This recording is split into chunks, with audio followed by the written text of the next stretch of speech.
एक मुलाकात ऐसी शख्सियतों के साथ जिन्होंने दिया है अपने जीवन को एक नया मुकाम। रूबरू कराएंगे ऐसी कुछ हस्तियों के साथ एक खास शख्सियत के साथ मुलाकात।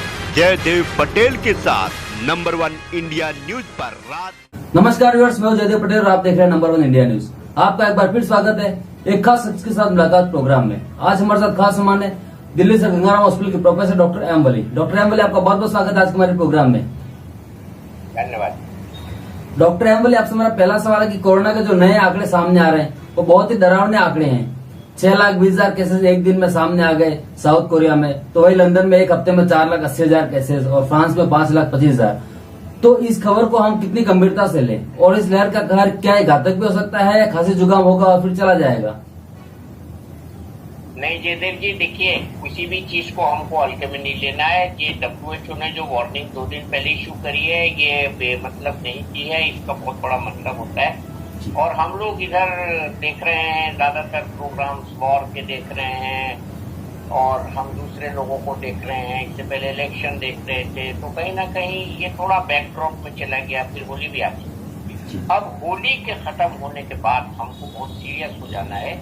आपने जो बताए आंकड़े, अगर मैं उनको सबको एक जगह जोड़ दूं तो 11 मिलियन ग्लोबली पूरी विश्व में 11 मिलियन केसेस नए आ गए हैं, जिसमें से 43,000 मौतें भी हुई हैं। ये करंट डेटा है और ये अच्छा नहीं है। इसमें हम अभी डिस्कस कर रहे थे आपसे जब प्रोग्राम के बारे में बात की थी कि चाइना में सबसे ज्यादा एक प्रोविंस में वहाँ लॉकडाउन भी हो गया, 25% जंप है, 27% डेथ में जंप है। इसी तरह साउथ कोरिया और इवन अफ्रीका में भी, जहाँ पे वो कह रहे थे कि अब सब ठीक हो गया, वहाँ भी 12% केसेस बढ़े हैं, 14% डेथ बढ़ रही है। कुछ मेडिटेरेनियन कंट्री के रीजन में 38% तक इजाफा हुआ है। इन सबको अगर हम जोड़ा जाए तो ये जो नया वेरिएंट आया है अभी, जिसको हम डेल्माइक्रॉन कह रहे हैं या हम इसको BA2 BA1 का मिक्सचर कह रहे हैं, तो ये कर रहा है काम।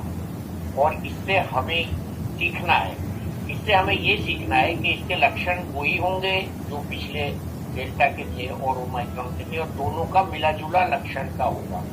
लक्षण मिले जुले होने का मतलब ये होगा कि sense of taste, sense of smell भी जाएगा, बुखार भी आएगा, कमजोरी भी होगी, खांसी भी होगी और थकान भी होगी और बॉडी में दर्द भी होगा। और इसके अलावा इसमें जो शरारत है वो ये है कि इसको हमने बहुत ही एक अजीब सा नाम दिया है, जिसकी वजह से ये चलाया जाता है कि ये एक ऐसा वायरस है जो टेस्ट को डिफाई कर रहा है। स्टेल्थ वायरस, स्टेल्थ का मतलब ये है कि धोखा करता है टेस्ट के साथ, और ये सिर्फ जीनोमिक सीक्वेंसिंग से जोड़ते हैं, जिसपे अभी भारत सरकार ने जोर दिया है। हम अगले सेगमेंट में उसकी बात करेंगे। पकड़ा जाएगा और ये टेस्ट को डिफाई करेगा। तो लोग सोचते हैं जुकाम बुखार है, ठीक हो जाएंगे, 90% ठीक हो जाएंगे, लेकिन उन 10% का क्या होगा जो हॉस्पिटल जाएंगे? उनकी भी डायग्नोसिस बहुत मुश्किल से हो पाएगी, क्योंकि हर हॉस्पिटल में ऐसे पेशेंट का जीनोमिक सीक्वेंसिंग नहीं किया जा रहा है। तो इसीलिए मनसुख मंडाविया जी ने जो 5 सूत्रीय प्रोग्राम बनाया है, और दुनिया भर में जो 5 सूत्रीय प्रोग्राम बनाया गया है, उसमें टेस्टिंग है, ट्रेसिंग है, ट्रैकिंग है, ट्रीटमेंट है and to do genetic genomic assessment है और to take the complete precaution. ये 5 डी है इसमें, take complete precaution, testing, tracing, tracking, treatment. तो ये 5 डी को मिला के और पूरी कोविड प्रिपरेशन के साथ ये 5 डी पूरी होती है, इसके साथ साथ जीनोमिक सीक्वेंसिंग। जी डॉक्टर एम वली, जब भी हम लहर की बात करते हैं कि एक और लहर आ गई, तो वो जो खौफनाक मंजर था जिसमें ऑक्सीजन के लिए मारामारी, दवाइयों की कालाबाजारी, गिड़गिड़ाना, वो मंजर सामने आ जाता है। पर इसके बारे में जो बताया जा रहा है कि बुखार, खांसी, गले में खिंचाव होगा, थोड़ा सा मांसपेशियों में दर्द की शिकायत होगी, तो ये तो चेंज ऑफ सीजन भी तो होता है। तो ये वो चेंज ऑफ सीजन में खांसी जुकाम है या फिर कोरोना के चलते जो होना है उसमें फर्क क्या होगा? आने वाले दिनों में इसकी प्रेजेंटेशन कैसी रहेगी ये कोई भी प्रेडिक्ट नहीं कर सकता। तो हमको अपना कोविड गार्ड जो है, जो हमें सावधानी का गार्ड है अपना, जो मेजर्स जो मैंने अभी 5 बताए हैं, उनमें ढील नहीं देंगे। देखिए अभी सब चीज खुल गई है। ज्यादातर लोगों को मैं देख रहा हूँ, 50% लोगों को मास्क भी नहीं लगा रहे। बड़े बड़े फंक्शन हो रहे हैं, गैदरिंग्स हो रही हैं, शादियां भी हो रही हैं, सब चीज हो रही है। तो हम ये अगले आने वाले 2 महीनों में कहीं वही गलती ना दोहरा बैठे जिसका भी आपने जिक्र किया है। अगर कोविड हल्का रहता है और इसकी म्यूटेशन ज्यादा नहीं होती है, तो हमें भी कोविड से तो पीड़ा होगी, शरीर में कोविड के कुप्रभाव होंगे, शरीर में लॉन्ग स्टैंडिंग कोविड सिंड्रोम्स होंगे, ये मान भी लिया जाएगा कि डेल्टा वेव की तरह से संक्रामक तो है, ये उससे ज्यादा संक्रामक है, 1.5 से 2 गुना, लेकिन मारक क्षमता इसकी इतनी नहीं है। तो ऑक्सीजन की कमी वगैरह तो अब नहीं होगी, हम तैयार बैठे उसके लिए, लेकिन जो इसका स्प्रेड है वो बहुत बड़ी तादाद में हो जाएगा अगर जरा सी भी ढील दी, और उसकी फिर कोई रोकथाम नहीं होगी। और उनमें से हमारे वो मरीज जिनको ब्लड प्रेशर है, मोटापा है, डायबिटीज है, अभी मैं डायबिटीज के बारे में एक और बात बताऊंगा, हाई ब्लड प्रेशर है, प्रेग्नेंट लेडीज है, बहुत कमजोर लोग हैं जिनको इम्यूनोसप्रेसेंट्स चल रहे हैं, रूमेटॉइड आर्थराइटिस के मरीज हैं, सीओपीडी के मरीज हैं, उनमें इसका संक्रमण बहुत तीव्र होगा। अब आइए डायबिटीज में 7% लोगों को कोविड के दौरान पहली वेव, दूसरी वेव और उसके बाद डायबिटीज बढ़ गई। तो ये हमारा इंडियन डाटा है, ये बाहर का डाटा नहीं है, सीडॉक का डाटा है, और मेरे दोस्त हैं जो डॉक्टर अनूप मिश्रा हैं, उन्होंने निकाली है ये रिसर्च, और ये बहुत ऑथेंटिक है और बहुत कंजर्वेटिव एस्टिमेट है कि 7% लोगों को स्टीरॉइड के बाद और कोविड के बाद डायबिटीज हुई है, या तो वो पैंक्रियास के डैमेज की वजह से हुई है या स्टीरॉइड के अत्यधिक एक्सपोजर से हुई है। ये डिबेट का सब्जेक्ट है, ये हम नहीं डिबेट करते। हम ये डिबेट करेंगे उन लोगों को जिन्होंने संख्या डायबिटीज की कोविड के बाद बढ़ा दी है, उनकी भी जिम्मेदारी हमारे ऊपर है कि उनको भी हमको संक्रमण से बचाएं। जी डॉक्टर एम्बुली, देखिए वैक्सीनेशन भी है और जबरदस्त काम किया सरकार ने। टीकाकरण का जो लक्ष्य है लगभग हम उसके नजदीक पहुंच गए, ऑलमोस्ट 100% वैक्सीनेशन की तरफ हम जाते दिख रहे हैं। पर उसमें भी तो एक केस है ना, ये कुछ दिनों बाद आपको बूस्टर डोज लगवाना पड़ेंगे, लेकिन वही कुछ डॉक्टर्स का कहना है कि बूस्टर डोज की जरूरत नहीं है, तो वैक्सीन आपने लगवा रखा है वो इफेक्टिव नहीं है, तो क्या नए सिरे से पूरा कार्यक्रम फिर से शुरू करना पड़ेगा क्या?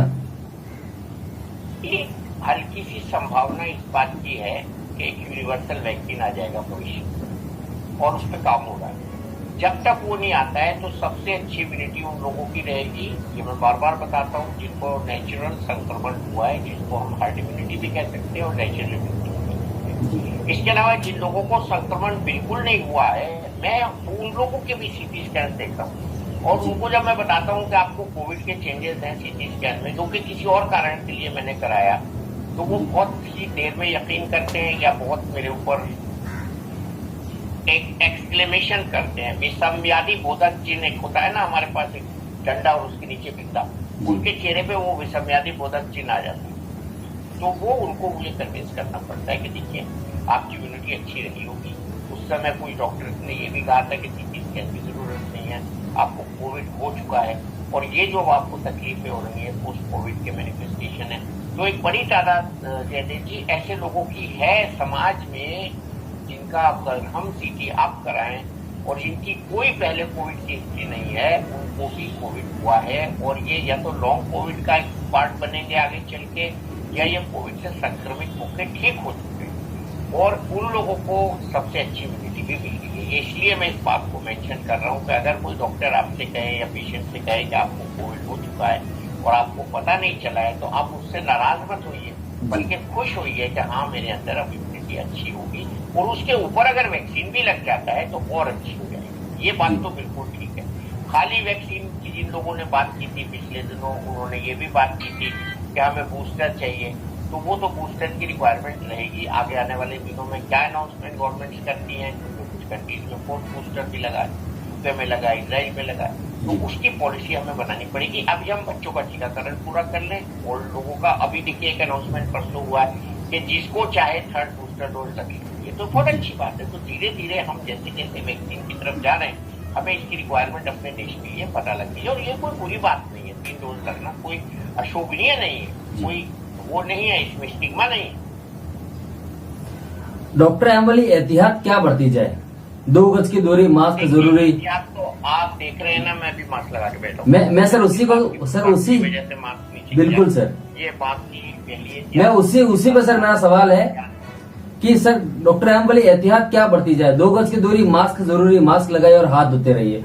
अब जब सब खुल रहा है, ऑफिसेस खुल गए हैं, होटल्स खुल गए हैं, रेस्टोरेंट खुल गए हैं, मॉल्स खुल गए हैं, इंटरनेशनल फ्लाइट्स भी ऑलमोस्ट फुल्ली नॉर्मलाइज हो रही है, हमने होली जैसे मनाई, तो ये 2 गज की दूरी, मास्क जरूरी, तो ऐसा लगता है कि पुरानी बात हो गई है और हम मास्क कब तक लगाते रहे?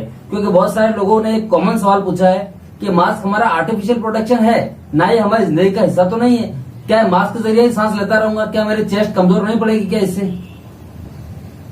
अगर आप मुझसे ईमानदारी से पूछें तो मैं ये कहूंगा मास्क 2024 तक लगाना है।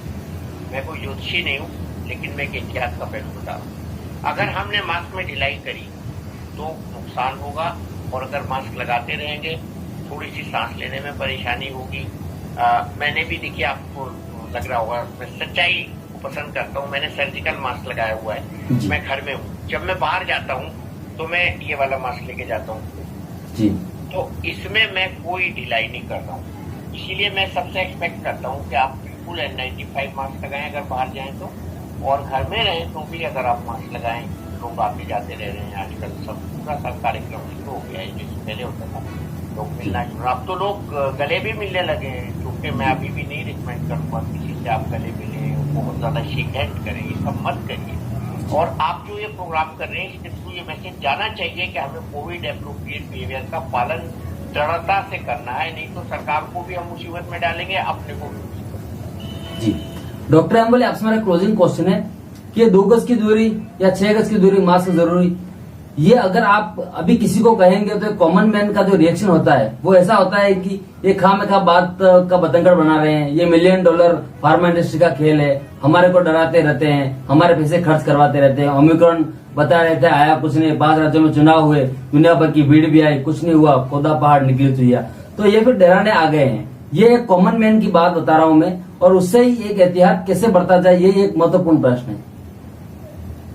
महत्वपूर्ण इसका इलाज ये है कि आप जैसे चैनल लोगों को रोज ये दिखाते रहें कि विदेशों में क्या हो रहा है जिन्होंने ढील बरती है, विदेशों में उन लोगों का क्या हो रहा है जिन्होंने टीके नहीं लगवाए, विदेशों में उन लोगों का क्या हो रहा है जो एंटी वैक्सर थे, जो कि अब हमारे देश में नहीं है। तो जब वो ये देखेंगे तो हमारी जनता इतनी बेवकूफ नहीं है। तो आज आप डेटा बता रहे हैं, वो डेटा कल हो सकता है और बढ़ जाए, और वो अगर लोग देखेंगे आपके ऐसे समझदार चैनल के माध्यम से तो वो जरूर उसको विश्वास करेंगे, क्योंकि आप कोई बनावट के साथ डेटा नहीं पेश कर रहे हैं, आप यथार्थ डेटा पेश कर रहे हैं। और उसको समझ है, इतनी आज की तारीख में हर एक को समझ है कि ये क्या हो रहा है, उसको देखें, उससे शिक्षा लें। कुछ लड़ाई वड़ाई की न्यूज इतनी ज्यादा डोमिनेट कर गई है हर जगह, और कुछ और न्यूज 2-3 दिन पहले जो चल रही थी, और वो उसकी जगह से ये बैक स्टेज पे आ गई है न्यूज हमारी कोविड की। तो अब इसको हमें इक्वल इम्पोर्टेंस देनी है और लोगों को इसी माध्यम से ये एजुकेट करना है। ये सबसे बड़ा और सबसे लाइव और सबसे इम्पोर्टेंट माध्यम है जिसको हम मीडिया कहते हैं, प्रिंट मीडिया एंड इलेक्ट्रॉनिक। जी डॉक्टर अम्बोले, आप नंबर इंडियंस के लिए समय निकाला, उसके लिए आपका बहुत बहुत धन्यवाद।